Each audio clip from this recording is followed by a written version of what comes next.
কি বিকট animation! Animated হলেও খুব টাটকা দেখাচ্ছে রক্তটাকে। লোডিংটা শেষ হতেই ছিটকে এলো রক্তটা।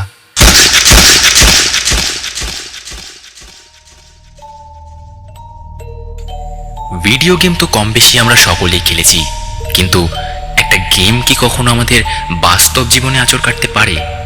জানতে হলে শুনতে থাকুন গল্পকথা অরিজিনালসের আজকের গল্প, ডিজিটাল টেকনোলজির লুপ।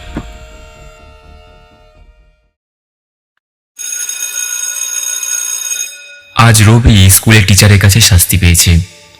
রবি আর আকাশ বেস্ট ফ্রেন্ডস। সায়েন্স ক্লাসে লাস্টের আগের বেঞ্চে বসে দুজনে মিলে জমিয়ে আড্ডা দিচ্ছিল। আড্ডার বিষয়বস্তু ছিল রবির মোবাইলে ইনস্টল করা নতুন হরর গেমটা। রবি কিছুতেই গেমটার ফার্স্ট লেভেলটা পার করতে পারছে না। আকাশ, আমার কি মনে হয় জানিস, তোর দ্বারাও এই অসাধ্য সাধন সম্ভব হবে না। হ্যাঁ, এসব গেম আমার কাছে কিচ্ছু না। আচ্ছা, এরকম ব্যাপার? তাহলে চলে আয় আমার বাড়িতে স্কুলের পর, দেখি তোর কত দম। আসলে ব্যাপারটা হচ্ছে তোর জন্য সব হরর গেম টেম না, তুই টেম্পেল রান খেলি, বুঝলি? মানে তুইও না? আমি আমি ভূতে ভয় পাই বলে হরর গেমস খেলতে গিয়েও ভয় পাবো? যেন একটু খারাপ লাগে ওর। আসলে ফার্স্ট লেভেল কি, গেমটা ইনস্টল করেই রেখেছে রবি।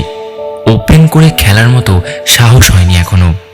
কিন্তু আকাশ, তুই তুই যাই বলিস, গেমটার মধ্যে লুকিয়ে লুকিয়ে থাকতে হয়।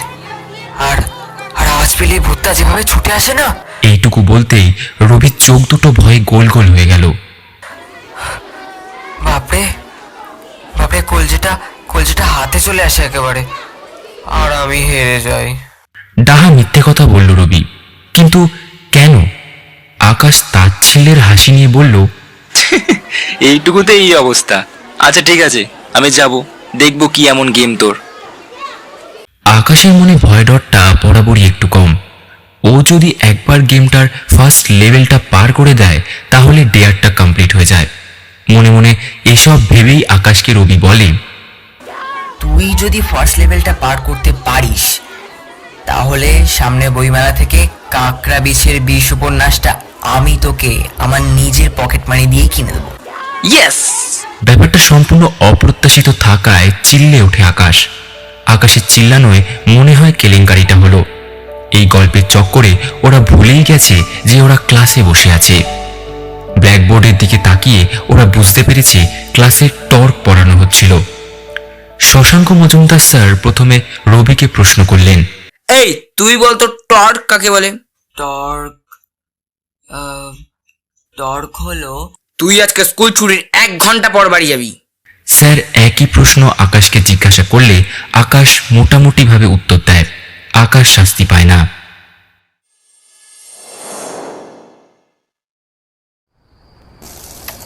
ধুর ধুর ধুর, এখন এখন আকাশটা থাকলে কোনো অসুবিধাই হতো না। ও যদি উত্তর না দিতে পারতো, একসাথে শাস্তি পেতাম।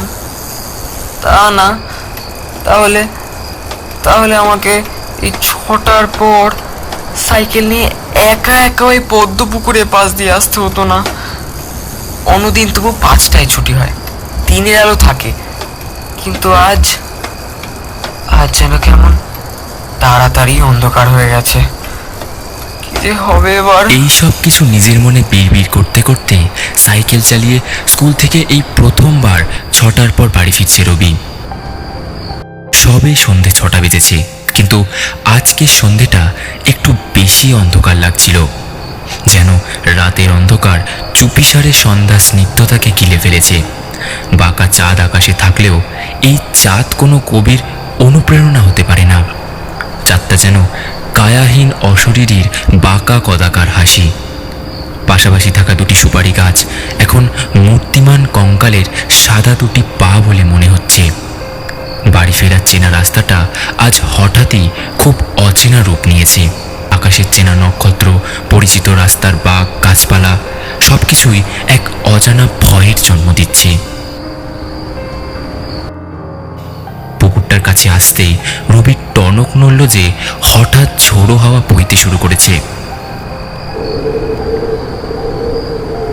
রাস্তাটা অদ্ভুতভাবে ফাঁকা, আজকে। একটু হাওয়া ছাড়তেই স্ট্রিট ল্যাম্প পোস্টগুলো বন্ধ হয়ে গেল। রাস্তাটা এখন ঘুটঘুটে অন্ধকার। সমস্ত রাস্তাটা এখন এক কায়াহীন আর কালো আঁচলের তলায় এসে পড়েছে।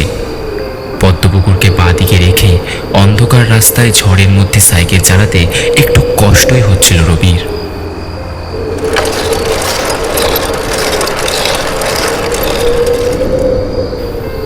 হঠাৎ রবি খেয়াল করলো ওর পেছন থেকে কেউ যেন আসছে। একটা সাইকেল। সাইকেলটা থেকে খুব বিচ্ছিরি একটা শব্দ আসছিল ঘর ঘর করে। বাম পাশে পদ্মপুকুরের কালো জল উথাল পাতাল করছে, আর তার সাথে কান ছুঁয়ে ওই শব্দ এই পরিবেশে হাড় হিম করার জন্য যথেষ্ট। পেছনে চলতে থাকা সাইকেলটায় কোনো ইহজগতের প্রাণ আছে বলে মনে হলো না। সাইকেলটা যেন একাই এগিয়ে আসছে। রবির আত্মারাম খাঁচা থেকে বেরিয়ে আসার জোগাড়। এবার সাইকেলের ঘড়ঘড় শব্দটা বাড়তে শুরু করলো। সাইকেলটা কাছে আসছে। শব্দটা এবার যেন শিরদাঁড়াকে ভেদ করে হৃৎপিণ্ডের দিকে হাত বাড়াচ্ছে।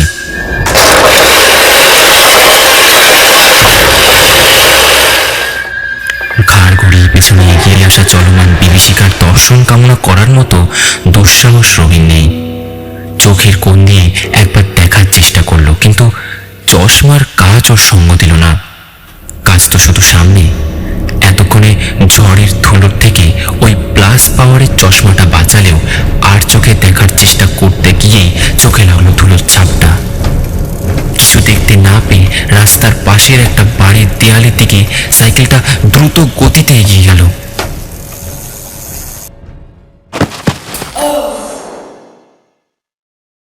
এই শোনো, তুমি তাড়াতাড়ি বাড়ি চলে এসো, বাবু অ্যাক্সিডেন্ট করেছে। রবির মা নলিনী টেলিফোনটা এক কান থেকে আরেক কানে নিয়ে বললেন, হ্যাঁ, স্কুল থেকে বাড়ি ফেরার পথে। তাড়াতাড়ি চলে এসো, ডাক্তারবাবু দেখে গেছেন, এখন ছেলে ঘুমাচ্ছে। রাখছি, আকাশের অবস্থাও ভালো না, বৃষ্টি নামার আগেই বাড়ি ফেরার চেষ্টা করো। তারপর বৃষ্টিতে ভিজে তুমি জ্বরে পড়লে বাপ ছেলের একসাথে সেবা করতে পারবো না, এই বলে দিল। আলতো করে চোখ খোলে রবি। ওর পায়ে কেটে গেছে, মাথায় কিছুটা চোট পেয়েছে। মাথাটা হঠাৎ চিরিক দিয়ে উঠতেই ব্যথায় চোখটা বুজে ফেলে, আর চোখের সামনে ভেসে ওঠে পদ্মপুকুর আর ভৌতিক সাইকেলের সেই শব্দ। চিৎকার করে ওঠে রবি, চুপ কর চুপ কর, এসে গেছি তো আমি, এবার ভয় কিসের? বকা দিতে দিতে রবির মা নলিনী ছেলের মাথায় হাত বুলিয়ে দিচ্ছে। বল, কি করে ঢুকে দিলি দেয়ালে? মাথাটা কতটা ফাটিয়েছিস বলতো?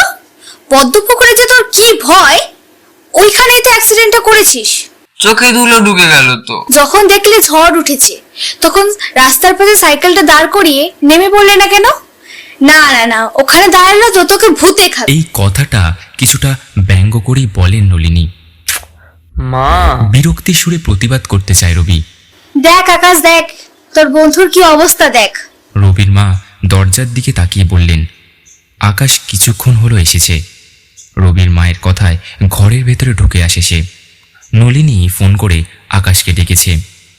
আকাশ আগে এসেছিল, তখন তুই বাড়ি ফিরিসনি বলে বললাম চলে যা, না ছেলে থেকে গেলেন। যাক, ভালোই হয়েছে। ডেস্কের ওপরে থাকা ওষুধগুলো গোছাতে গোছাতে নলিনী বলতে লাগলেন কথাগুলো। দুই বন্ধুর ইতিমধ্যেই ইশারায় কিছু কথা হয়ে গেছে। এতক্ষণে কিছুটা ধাতস্থ হতে রবি তার মাকে জিজ্ঞাসা করে, মা, আমার মোবাইলটা কোথায়? নলিনী ওর ফোনটা ওর হাতে দিয়ে রান্নাঘরে চলে যান। রান্নাঘর থেকে হাঁক দিলেন, এই আকাশ, আজকে থেকে যা, কাল বাড়ি যাবি। এই মাকে বলিসনি তো? না, আন্টিকে বলিনি যে তুই পড়া পারিসনি। হ্যাঁ, তা না হলে একবার চাইতেই মা ফোনটা দিয়ে দিত না। হেই, গেমটা খেল। চাপা গলায় বলল রবি। এই, তুই এখন মোবাইলটা রাখতো, বিশ্রাম কর, আর ওই গেমটা আনস্টল কর, এক্ষুনি কর। ওসব আর খেলবি না তুই, ওগুলোতেই তোর মনে আরো ভয় ঢুকিয়ে দিচ্ছে। আজকে দেখলি তো কি হলো। আকাশের গলায় এই ভয়টা আশা করেনি। ওই ভয়াবহ অভিজ্ঞতার কথা আবার মনে পড়ে যাওয়ায় আর দেরি করে না রবি। গেমটা ডিলিট করে দেয় মোবাইল থেকে। দরকার নেই আননোন কোনো নাম্বার থেকে আসা ডেয়ার কমপ্লিট করার।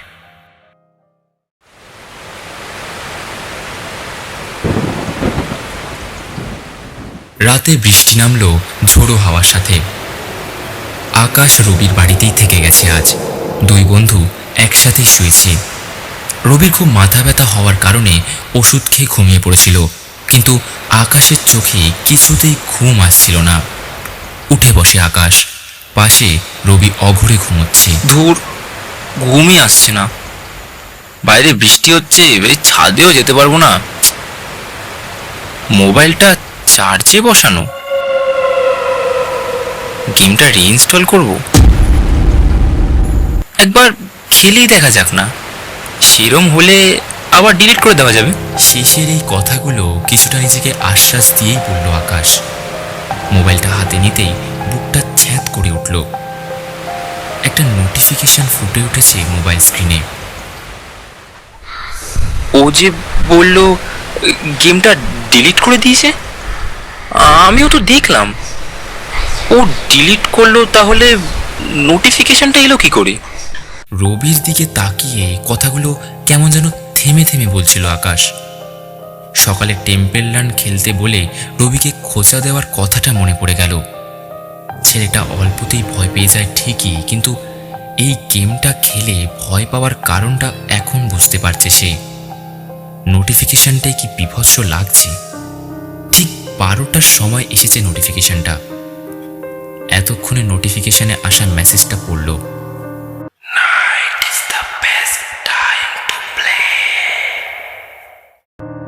মেসেজটা আকাশ নিজে পড়ল না কানের কাছে কেউ ফিসফিস করে বলে গেল বলা যায় না। বাইরে ঝোড়ো হাওয়া থেমে গিয়ে বৃষ্টিটা আরো জোরালো হয়েছে। জানালার একটা পার্ট বন্ধ করে দিল আকাশ। মোবাইলটা তখনও হাতেই রয়েছে। ঘরের নীলাভ আলো আরো নীল লাগছে এখন। স্ক্রিন ঠিকরে বেরিয়ে আসা নোটিফিকেশনের নিয়ন আলো আরো দীপ্ত লাগছে। রবিকে এই নীলাভ আলোয় বিষ নীল হয়ে যাওয়া মৃতদেহর মতো লাগছিল। নোটিফিকেশনটা দেখার পর থেকে বালিশ, চাদর, রবি সবকিছুকেই অদ্ভুতুরে লাগছিল। আবার সকালের কথা মনে করলো আকাশ। রবি যেন কি বলেছিল, ভূতটা দৌড়ে আসে আর লুকিয়ে থাকতে হয়। বাকি কিছুই তো বলেনি। নোটিফিকেশনটা টাচ করে মোবাইলের পিন দিতেই গেমটা খুলে গেল। আকাশ এখনো ভাবছে গেমটা খেলবে কি না। রাতও হলো অনেক। স্ক্রিনের বাঁ দিকে সময় দেখাচ্ছে 1:06। বাপরে, এতক্ষণ ধরে কি করলাম আমি?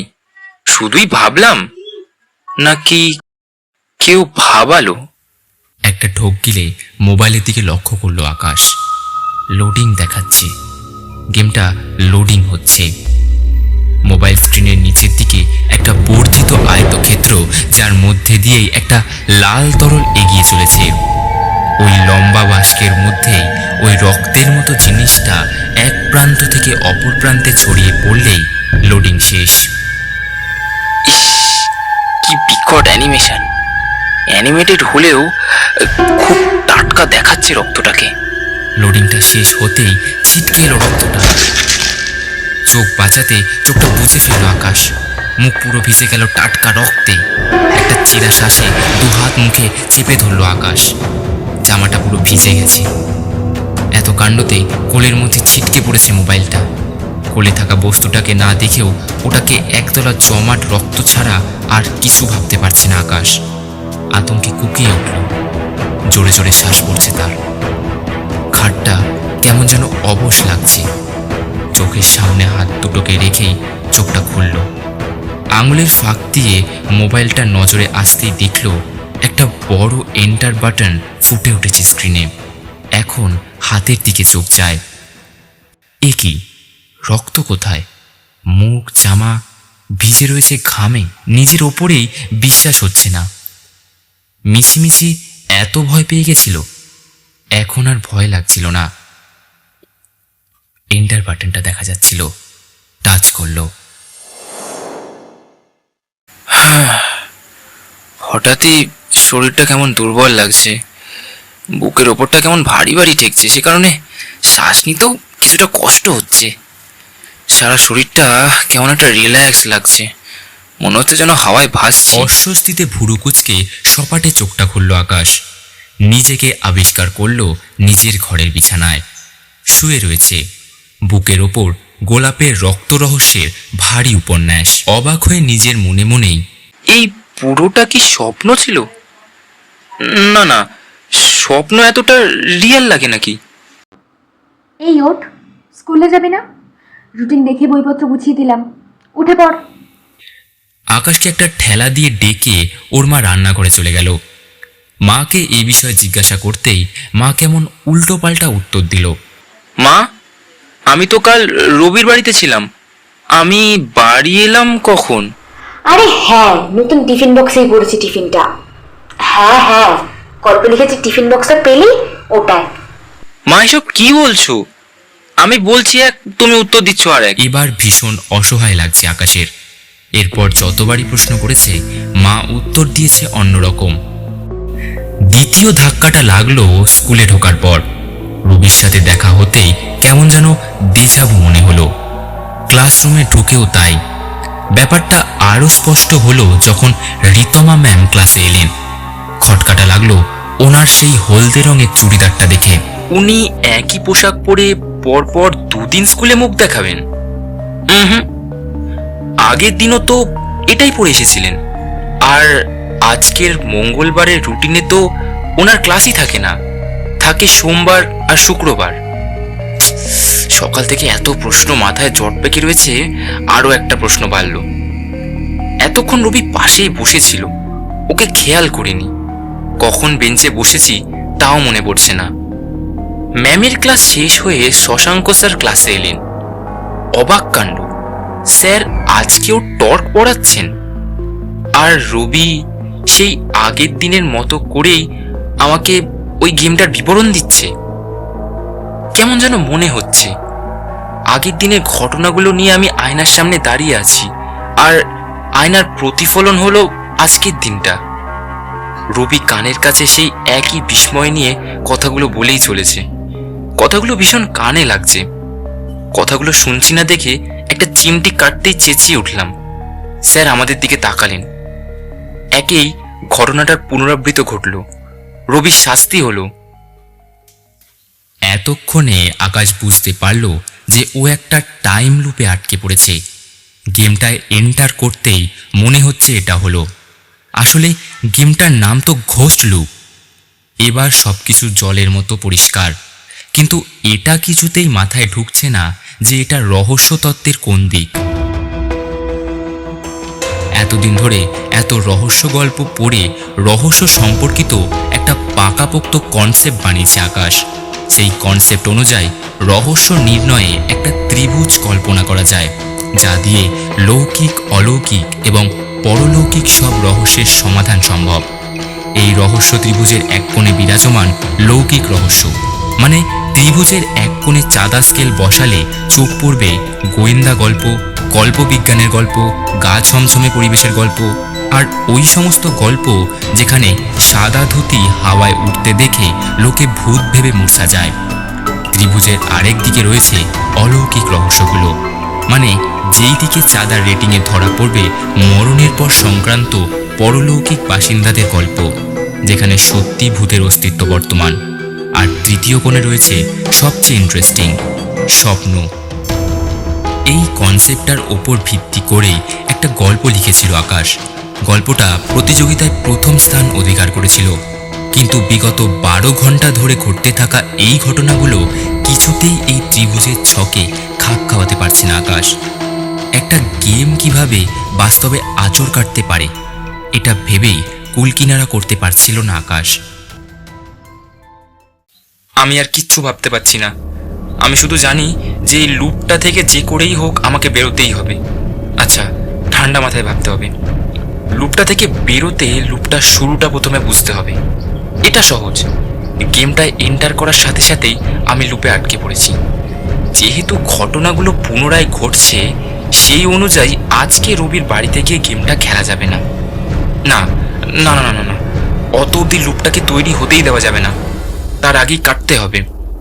হ্যাঁ, পেয়েছি। রবির অ্যাক্সিডেন্টটা আটকে দিতে পারলে লুপটা মাঝ বরাবর ভাঙা যাবে। ও তো শাস্তি পেয়েছে, 6টার পর বাড়ি ফিরবে। আমি ওর জন্য অপেক্ষা করব, একসাথে বাড়ি ফিরবো আজ। ওকে আর কিছুতেই অ্যাক্সিডেন্ট করতে দেওয়া যাবে না। যেমন ভাবা তেমন কাজ।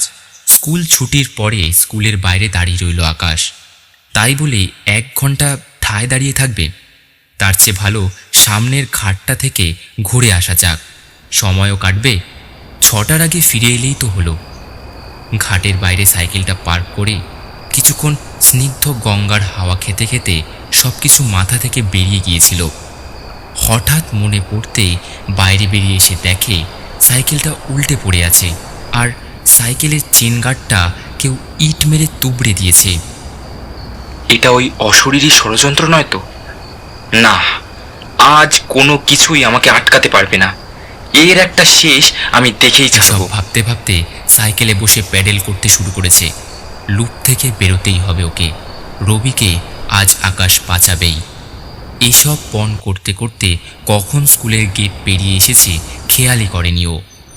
টনক নড়ল পদ্মপুকুরের রাস্তার আগের মোড়টায় এসে। এ বাবা, কতটা তো এগিয়ে গেলাম। আচ্ছা, এখানেই দাঁড়িয়ে যাই। রবি তো এই পথ ধরেই আসবে। রাস্তার একপাশে দাঁড়িয়ে রইল। দেখতে দেখতে যথারীতি অন্ধকার হলো। ঝোড়ো হাওয়াও বইতে শুরু করেছে। কি হলো, এখনো আসছে না কেন? 6টা তো বাজে। ঘড়ি থেকে মুখ তুলতেই রবির দেখা পাওয়া গেল। হন্তদন্ত হয়ে এই পথেই আসছে। খুব ভীত দেখাচ্ছে ওকে। আকাশ একটা ডাক দিল। এই রবি, দাঁড়া। আকাশের ডাক কানে গেল না রবির। পাই পাই করে সাইকেল নিয়ে আকাশকে পাশ কাটিয়ে বেরিয়ে গেল রবি। আকাশও সময় নষ্ট না করে সাইকেলের প্যাডেলে চাপ দিয়ে পিছু করল রবির। আকাশ আবার ডাক দিল, কিন্তু রবি এবারও শুনতে পেল না। হয়তো ঝড়ের আওয়াজে শুনতে পাচ্ছে না। আবার ডাকলো, কিন্তু এবারও কোনো ভ্রুক্ষেপ নেই রবির। রবির না শুনতে পাওয়ার যথেষ্ট কারণ আছে। ঝড়ের প্রকোপটা এই পদ্মপুকুরের রাস্তায় আসার পর থেকে আরও বেড়েছে। আর ওই চেন গার্ডটা তুবড়ে যাওয়ার ফলে প্যাডেল করলেই চেনটা ঘষা খাচ্ছে, আর বিদঘুটে একটা ঘর ঘর শব্দ হচ্ছে। সব কিছু মিলিয়ে রবিকে আর দোষ দেওয়া যাবে না। ওই কায়াহীন ষড়যন্ত্র করে ঝোড়ো হাওয়াকেও দলে টেনেছে। ও যেভাবে সাইকেল চালাচ্ছে, এক্ষুনি তো অ্যাক্সিডেন্ট করবে। চরম হতাশায় কেঁদেই ফেলবে আকাশ। আকাশের সাইকেলটার স্পিড বাড়ল। ঝড়ে কিছু ঠাহর করতে না পেরে রবির দেয়ালে অ্যাক্সিডেন্ট করার আগেই আকাশের সাইকেলটা সজোরে একটা ধাক্কা মারল রবির সাইকেলের পেছন থেকে। রবি ছিটকে পড়ল সাইকেল থেকে। আকাশের সামনে সবকিছুর হাতের বাইরে চলে গেল। রবি ছিটকে পড়ল দেয়ালের দিকে। সজোরে একটা ধাক্কা লাগে। মাথাটা এবার খুব বাজেভাবে ফেটে যায়, আর রাস্তাতেই মারা যায় রবি।